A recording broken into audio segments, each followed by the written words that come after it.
अटल जी एक शिक्षक के बेटे थे, किसी नेता के घर में जन्म नहीं लिया। आओ मित्रों, अटल जी के बताए हुए इस रास्ते पर चलकर हम अपने जीवन को भी सफल और सार्थक करें और मां भारती के निर्माण में अहम भूमिका का निर्वाह करते हुए हम अच्छे कार्यकर्ता ये सिद्ध करते हुए अपने मानव जीवन को भी सफल करें। नमस्कार, दास्तान मध्य प्रदेश और छत्तीसगढ़ में आपका स्वागत है। आज हम आपको मध्य प्रदेश, भारत और विश्व की उस हस्ती के बारे में बताने जा रहे हैं जिसने ना केवल सबका दिल जीता पर एक ऐसी छाप छोड़ दी कि उनको सदियों तक भुलाया नहीं जाएगा। वो थे श्री अटल बिहारी वाजपेयी। अटल जी से किसी ने कहा कि आप अपनी आत्मकथा क्यों नहीं लिखते, लोग पढ़ना चाहेंगे। अटल जी ने कहा, कुछ दिनों के लिए मुझे जेल में भेज दो, यह काम मैं वही कर सकता हूं। देखते हो कितनी आपाधापी रहती है मेरी जिंदगी में, ऐसी व्यवस्था में कैसे लिख सकता हूं। दूसरी बात यह कि आत्मकथा लिखने में खतरा रहता है। कुछ ऐसी घटनाएं होती हैं जिनको सार्वजनिक करना उचित नहीं होता। उनके उजागर होने से किसी का मन आहत हो सकता है, इसलिए चुप रहना ही अच्छा है। अटल जी अपने सभी रूपों में सिर्फ इंसान थे। वे पहले इंसान थे, बाद में और सब कुछ। संवेदना का अपार सागर हृदय में भरे हुए अटल जी किसी को पराया नहीं मानते। उनके लिए सभी अपने थे और वह सबके थे। भगवान से यही प्रार्थना करते थे, मेरे प्रभु मुझे इतनी ऊंचाई कभी मत देना कि गैरों को गले न लगा सके। उत्तर प्रदेश के आगरा जिले में एक तहसील है, बाह। इस तहसील में पावन यमुना के तट पर एक गांव है बटेश्वर। यहां पर एक प्राचीन महादेव का मंदिर है, नाम है बटेश्वर महादेव का मंदिर। यह मंदिर अपनी प्राचीनता और लोक मान्यता के कारण सैकड़ों वर्षों से लोगों की श्रद्धा और आस्था का केंद्र बना हुआ है। यहां पर घाटों पर 101 शिव मंदिरों में रात्रि में जब पूजा आरती संपन्न होती है तो शंख, घंटा, घड़ियाल आदि के तमुल नाद से आकाश गूंज उठता है और लोगों के मन आनंद विभोर होकर झूम उठते हैं। हर हर महादेव के गगन भेदी स्वर जनमानस को भक्ति भाव से भर देते हैं। बटेश्वर को तीर्थ का भांजा भी कहा जाता है। बटेश्वर गांव अतीत में अपनी धार्मिक, सांस्कृतिक और साहित्यिक धरोहर के लिए प्रसिद्ध था। यहाँ के संस्कृत के विद्वानों और आचार्यों का सर्वोच्च सम्मान होता था। यहाँ अत्यंत जीर्ण शीर्ण अवस्था में भदौरिया राजाओं का एक बहुत पुराना किला भी है। यहाँ यमुना अंग्रेजी के अक्षर एस के आकार 12 से 13 किलोमीटर में बहती है।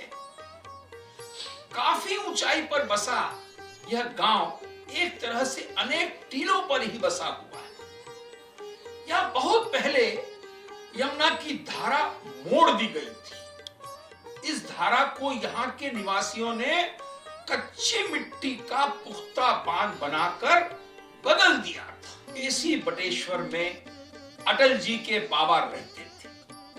अटल जी बचपन में यहाँ आया करते थे। वे पहली बार आजादी की लड़ाई में सन 1942 में बटेश्वर में ही गिरफ्तार हुए थे। यहां उनके प्रधान पूर्वज मनीराम जी द्वारा जहां वाजपेयी यज्ञ किया गया था, वहां भी अटल जी अक्सर जाया करते थे। घाट के किनारे गुज्जी बाबा की मठिया बनी हुई है। वहां शीश नवाने के लिए वाजपेयी कुल के लोग आज भी जाते हैं।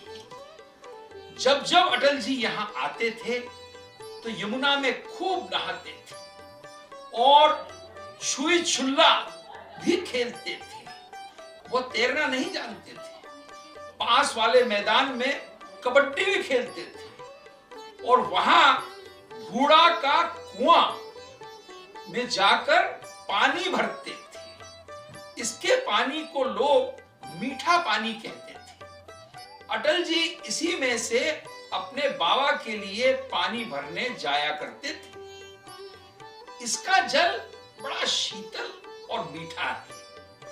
लगता है अटल जी के व्यक्तित्व और भाषणों में जो मिठास है, वह इस बाबा के गांव वाले बूढ़ा के कुएं के जल का ही प्रताप है।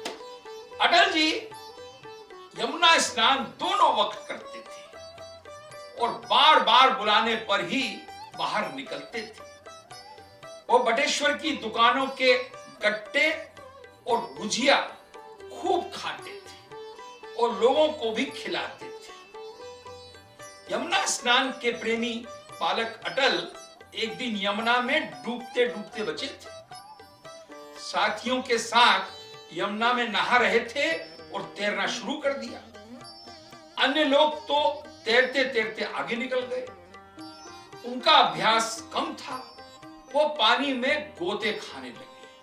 तभी लोगों ने उन्हें बचा लिया। अटल जी के बाबा का घर ऊंचे टीले पर था, जहां विद्वानों, ज्योतिषियों और जिज्ञासियों का आना जाना बना रहता था। पहली बार प्रधानमंत्री पद से त्याग पत्र देने के दिन 28 मई 1996 को संसद में राम से संबंधित जिस श्लोक पंक्ति उन्होंने पढ़ी थी, वो यहीं की धरोहर है। न भी तो मरना दस्मी केवल दशितो यश। भगवान राम ने कहा था, मैं मृत्यु से नहीं डरता, अगर डरता हूं तो बदनामी से डरता हूं। अटल जी बचपन से ही बहुत कुशाग्र बुद्धि के थे। घमंड तो छू ही नहीं गया था। इसी बटेश्वर गांव में प्राचीन काल में वाजपेयी यज्ञ हुआ करता था। कान्य कुंज ब्राह्मणों में ऊंचे 20 बिस्वा वाले वाजपेयियों का संबंध इसी यज्ञ से माना जाता है। इसी वाजपेयी वंश में पंडित काशी प्रसाद वाजपेयी हुए, जो अपनी विद्वता के कारण समूचे क्षेत्र में विख्यात थे। वह सुनाम धन्य आचार्य प्रवर हमारे चरित नायक श्री अटल बिहारी वाजपेयी के पर बाबा थे। पंडित काशी प्रसाद उस समय जब आवागमन के साधनों का नितांत अभाव था, वाराणसी पढ़ने गए थे। संस्कृत भाषा, साहित्य और व्याकरण में पूर्ण पारंगत होकर वे बटेश्वर लौट गए। बताते हैं, उस समय दूर दूर से लोग उन्हें देखने आते थे। उनके एक पुत्र और एक पुत्री हुए।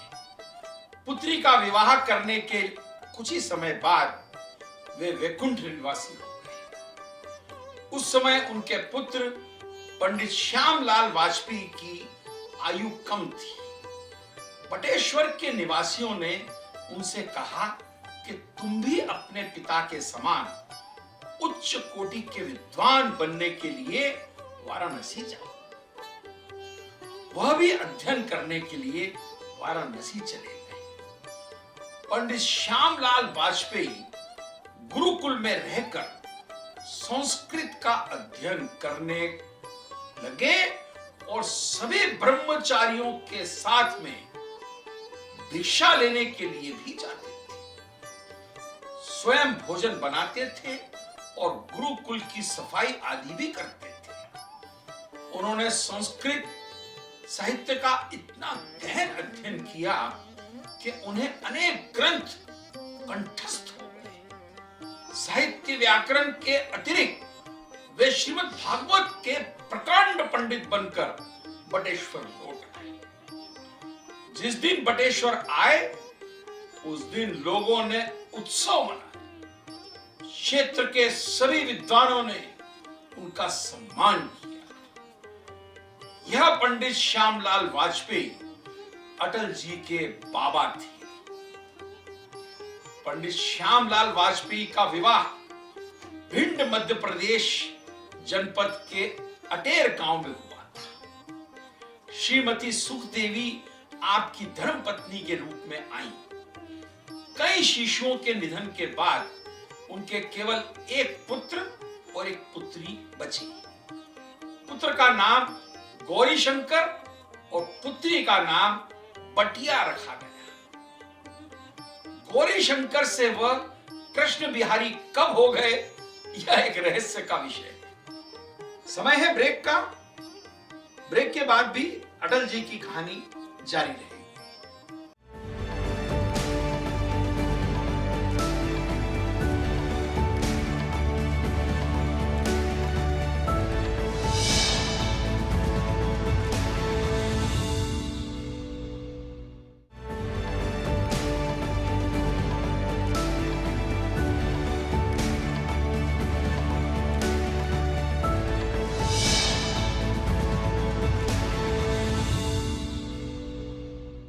ब्रेक के बाद स्वागत है आपका। अटल बिहारी वाजपेयी की अनसुनी कहानियां। पंडित श्यामलाल जी ने अपने पुत्र कृष्ण बिहारी का विवाह इटावा की सुमा देवी नामक कन्या के साथ किया। इनके बच्चों ने आगे चलकर उन्हें कृष्णा नाम दे दिया और वही नाम प्रचलित हो गया। वे क्षेत्र के आदर्श व्यक्ति माने जाते थे। उनके जीवनचर्या नियमित थी। वह फुर्सत पाकर आसनी पर बैठकर पूजा करते थे। उनके पास रुद्राक्ष और तुलसी की कई मालाएं थी। माला का जाप उनकी पूजा का विशेष अंग था। वह ठंडाई के प्रेमी थे, इसलिए दिन भर के लिए ठंडाई घोटकर पान की बगुची में रख लिया करते थे। उनके स्वभाव से परिचित लोग उनसे अपनी बात संक्षेप में बताकर उत्तर पाकर चले जाते थे। वह गप्पे लड़ाने के लिए किसी को समय नहीं देते थे। वे शिष्टाचार के कायल थे। पंडित जी दूसरों की बुराई करने वालों को कभी प्रोत्साहन नहीं देते। जब कोई उनसे किसी की निंदा करता तो अपनी पोथी खोलकर पढ़ने लग जाते थे। बेचारा बुराई करने वाला अपने आप ही लज्जित होकर अपना मुंह बंद कर लेता था। अटल जी के बाबा का पुस्तकों का अपना निजी संग्रह था, निजी लाइब्रेरी थी, जिसमें साहित्य, व्याकरण और कर्मकांड की अनेकों पुस्तकें थी। हिंदी के प्राचीन और मध्यकालीन कवियों की कृतियां भी थी। अटल जी जब भी ग्वालियर से गांव जाते तो इन्हीं पुस्तकों में खो जाते थे। बाबा को देखकर यह बहुत प्रसन्नता होती कि उनका पोता जिज्ञासु और अध्ययन प्रेमी। यह बालक अटल को श्लोकों का शुद्ध उच्चारण भी सिखाते थे। एक बार बटेश्वर से 2 कोस की दूरी पर बसे होलीपुर में एक चौबे परिवार में उपनयन संस्कार था। काशी और प्रयाग से आचार्य आए। बटेश्वर से पंडित श्यामलाल जी को भी निमंत्रण दिया गया। तीनों आचार्य उपनयन संस्कार मंत्रोच्चार्य के साथ करा रहे थे। उसमें एक मंत्र ऐसा था जिसका उच्चारण धीरे से करना चाहिए था, जिससे उसके स्वर वेदी पर बैठे बालक के कानों में न पड़े। प्रयाग के पंडित ने यह विशेष मंत्र भी उच्च स्वर में पढ़ दिया। बाबा ने प्रतिवाद किया तथा अपने कथन की सत्यता के प्रमाण के लिए वो ठीक दोपहर को मई की तपती धूप में टट्टू पर बैठकर अपने घर बटेश्वर आए और पोथी लेकर तुरंत लौट गए और दोनों आचार्यों के सम्मुख पोथी को खोलकर रख दिया। अब तो प्रत्यक्ष की प्रणाम प्रयाग के पंडितों ने बाबा की विद्वता के सामने अपना सिर झुका दिया। वहां उपस्थित सैकड़ों लोगों पर बाबा के आचार्यत्व का धाक जम गया। पंडित श्यामलाल जी तुलसी कृत रामायण और बिहारी सतसई का भी काफी अध्ययन करते थे। अपने पोते पोतियों को भी इन ग्रंथों के अध्ययन की प्रेरणा देते थे। ग्रीष्म अवकाश में जब सभी बच्चे ग्वालियर से बटेश्वर आते तो बाबा इन लोगों को रामायण पढ़ने में जुटा देते थे। प्रतिस्पर्धा में सब भाग लेते, कभी कभी मौखिक परीक्षा भी ले लेते थे। एक बार अटल जी के बड़े भाई प्रेम बिहारी से उन्होंने पूछा, रामायण पढ़ ली? वो बोले हाँ। बाबा बोले, अच्छा बताओ बालक, बालक ब्रह्मी न ब्रह्मी गुहादि कहित परस्पर मिथ्यवादी, ये कब, किसने और किससे कहा? उस समय प्रेम बिहारी जी कक्षा 3 में पढ़ते थे और वो ठीक ठीक उत्तर नहीं दे पाए। तब बाबा ने उन्हें समझाया। वे अपने छोटे पोते अटल से सस्वर चौपाइयां सुनते थे, कहीं पर उच्चारण दोष होने पर समझाते थे और अभ्यास भी कराते थे। बाबा जी कभी कभी अपने पुत्र कृष्ण बिहारी से भी रामायण के प्रसंग पूछ बैठते थे। एक बार तो कृष्ण बिहारी जी ने कहा कि कक्का, इन बच्चों के सामने तो मेरी भद न किया करो। बाबा जी को हिंदी के अनेक कवियों के दोहे याद थे, लोगों को दोहे सुनाया करते थे। उन्हें एक दोहा बहुत पसंद था, नवल नारी रोवत नहीं, कहत पुकारी पुकारी, जस प्रिय तुम हम सन, करी हमहू करत तुम्हारी।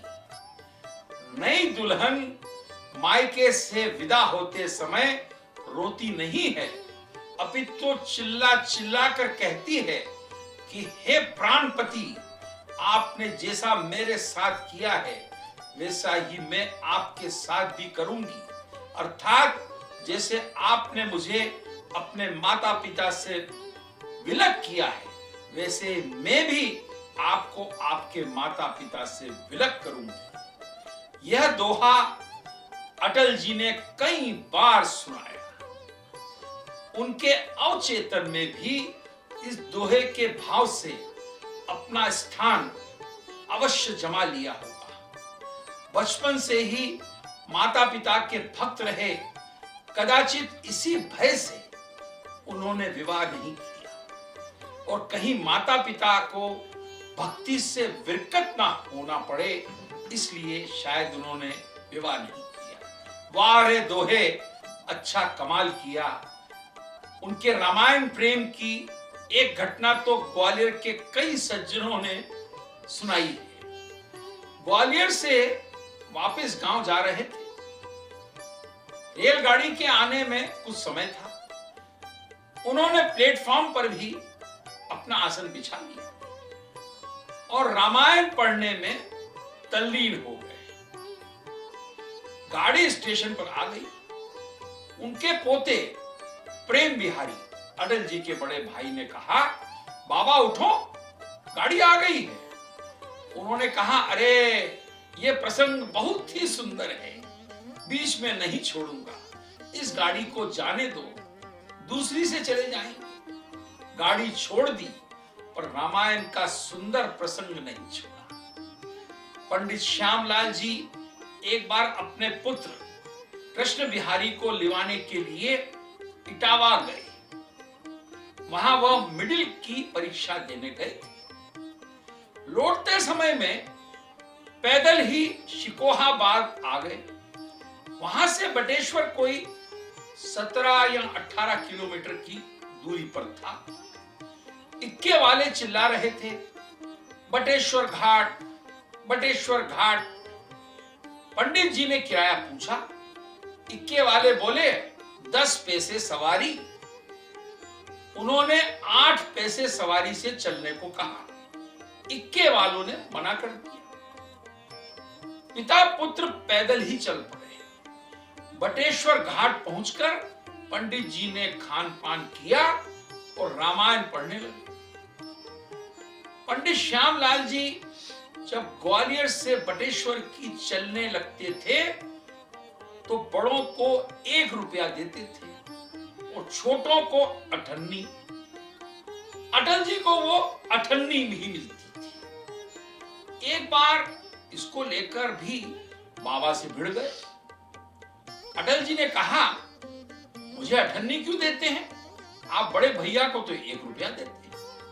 बाबा बोले, तुम छोटे हो, 98 रुपए से छोटी होती है, इसलिए तुम्हें 98 देता हूं। एक बार ग्वालियर के शिंदे की छावनी वाले मकान में बाबा बैठक में रामायण बांच रहे थे। अचानक अंदर से पोते अटल की रोने की आवाज आ गई। बाबा अंदर पहुंच गए। उन्हें देखकर अटल जोर जोर से रोने लगे। बाबा ने पूछा, क्यों रो रहे हो? अटल ने कहा, मुझे पीटा भी है और कहते हैं कि रोना मत। बाबा ने कहा, यह बच्चे को पीटा है और कहते हैं रोना मत। अरे मारा पीटा है तो रोने का अधिकार तो है और होना भी चाहिए कि नहीं? बाबा का ये कथन, ये वाक्य तभी से अटल जी के मस्तिष्क में बैठ गया और वे अक्सर कहा करते थे, रोने का अधिकार तो मिलना ही चाहिए। बटेश्वर में ही पहली बार स्वतंत्रता संग्राम में गिरफ्तार हुए थे अटल जी। सन 1942 में जब महात्मा गांधी ने अंग्रेजों भारत छोड़ो का नारा दिया तो ग्वालियर भी अगस्त क्रांति की लपेट में आ गया। छात्र वर्ग की अगुवाई किशोर अटल कर रहे थे। जब आंदोलन ने उग्र रूप धारण कर लिया और धरपकड़ शुरू हो गई तो शहर के कोतवाल ने उनके पिताजी को बताया कि आपके चिरंजीव कारागार जाने की तैयारी कर रहे हैं। तब पिताजी ने उन्हें बड़े भाई प्रेम बिहारी वाजपेयी के साथ बटेश्वर भेज दी। वहां भी क्रांति की आग धधक रही थी। प्रेम बिहारी जी उन पर बराबर निगाह रखते थे और वो उन्हें धत्ता बताकर नारे लगाने और भाषण देने पहुंच जाते थे। एक दिन पुलिस की लपेट में आ गए और आगरा की जेल में बच्चा बैरक में 24 दिन बंद रहे। नाबालिग होने के कारण छोड़ दिए गए। अटल जी को बटेश्वर बहुत पसंद था। अटल जी के परिवार में जब भी कोई मुंडन होता तो पूरा परिवार बटेश्वर आ जाता था। अटल जी उसमें हमेशा आते थे। वो बटेश्वर जाने के लिए तरसते रहते थे। ग्वालियर की शिंदे की छावनी में कमल सिंह के बाग में पंडित कृष्ण बिहारी वाजपेयी का निजी आवास था। चौड़ी सड़क के चौराहे के मोड़ पर बाएं दाएं मुड़ते हुए अगर कोई चला जाए तो वहां पहुंच जाएगा जहां अटल जी पैदा हुए थे। कार, तांगा आदि सभी वाहन वहां तक पहुंच जाते हैं। पंडित कृष्ण बिहारी जी ग्वालियर के गोरखी विद्यालय में अध्यापक, प्रधान अध्यापक और प्रिंसिपल रहे और आगे चलकर जिला विद्यालय निरीक्षक के सम्मानित पद पर पदोन्नत भी हुए। ऐसे थे अटल जी। आपने देखा अटल जी की अनसुनी कहानियां। अटल जी, आप दुनिया में जहां भी, संसार में, स्वर्ग में जहां भी होंगे, हम आपको भूल नहीं पाएंगे। मैं आखिरी एक अपना पर्सनल एनेक्डोट के साथ खत्म करना चाहूंगा। अटल जी से एक बार मेरी मुलाकात जो आखिर में हुई, उन्होंने मुझे ब्रेकफास्ट पे दावत दी और मैं मेरे मित्र डॉक्टर वेद प्रताप वेदिक के साथ उनके पास खाने पे गया। उन्होंने मेरे से कहा, डॉक्टर साहब, हमने सुना है कि आप मालवा मित्र मंडल और मध्य प्रदेश फाउंडेशन के दिल्ली में कार्यक्रम करते हैं और उसमें दाल बाफले खिलाती हैं। मैंने कहा, जी। कहने लगे, हमसे आपको क्या नाराजगी, आप हमें क्यों नहीं बुलाते? मैंने कहा, वाजपेयी जी, आप इतने बड़े आदमी हैं कि हम आपको बुलाने जाते हैं तो उसके बाद हमें समस्याएं हो जाती हैं, सिक्योरिटी की प्रॉब्लम्स हो जाती हैं, सबकी चेकिंग्स होती हैं, तो इसलिए हम थोड़ा सा झिझकते हैं और आप इतने बड़े आदमी आकर हमारे छोटे से कार्यक्रम में कहाँ आएंगे? कहने लगे, नहीं, आप मुझे अगली बार अगर नहीं बुलाएंगे तो एक काम करिएगा, आप मुझे दाल बाफले टिफिन में भरकर भेज दीजिएगा। ऐसे थे अटल जी। मैंने अटल जी से कहा कि हमें ये पता है कि आप जावरा के पास एक गांव बड़नगर में बड़े हुए, जहां पे कवि प्रदीप आपके मित्र थे और आपके पिताजी वहां पे हेडमास्टर थे। बड़े खुश हुए। आखिरी बात जो मैंने अटल जी को कही, मैंने कहा, अटल जी, अगर आप मुझे इजाजत दें तो मैं एक बात कहना चाहता हूं। इतिहास में आपका नाम स्वर्ण अक्षरों में लिखा जाएगा, क्योंकि भारत के इतिहास में आप दूसरे व्यक्ति हैं जिन्होंने भारत को रोड से जोड़ने की कोशिश की। पहला जो राजा था वो शेरशाह सूरी था और दूसरे अटल बिहारी वाजपेयी थे। ये थे अटल जी। कैसा लगा आपको कार्यक्रम? हमें जरूर बताएं। नमस्कार।